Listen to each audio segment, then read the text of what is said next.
സരിതയിൽ നിന്നും പണം വാങ്ങിയിട്ടില്ലെന്നും ആരുടെയും ഫോൺ നമ്പർ സരിതയ്ക്ക് നൽകിയിട്ടില്ലെന്നും മുഖ്യമന്ത്രി പറഞ്ഞു. എനിക്ക് ഒരാളുടെയും ടെലിഫോൺ നമ്പർ അറിയത്തുമില്ല.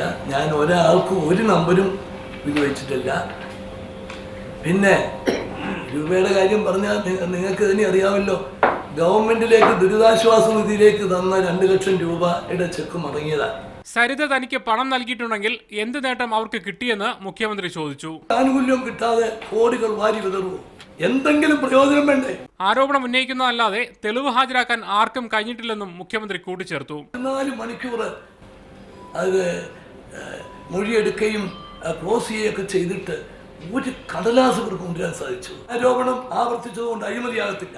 കോഴ വാങ്ങിയെന്ന ആരോപണത്തെ മന്ത്രി ആര്യാട മുഹമ്മദും നിഷേധിച്ചു. അവർ 2-3 കാര്യം ചോദിച്ചിരുന്നു. ഞാൻ ആ കാര്യങ്ങൾ ചെയ്യാൻ പറ്റില്ല എന്ന് പറഞ്ഞ് തള്ളിയിരിക്കുകയാണ്. പിന്നെ എനിക്ക് പണം തരേണ്ട കാര്യമില്ല.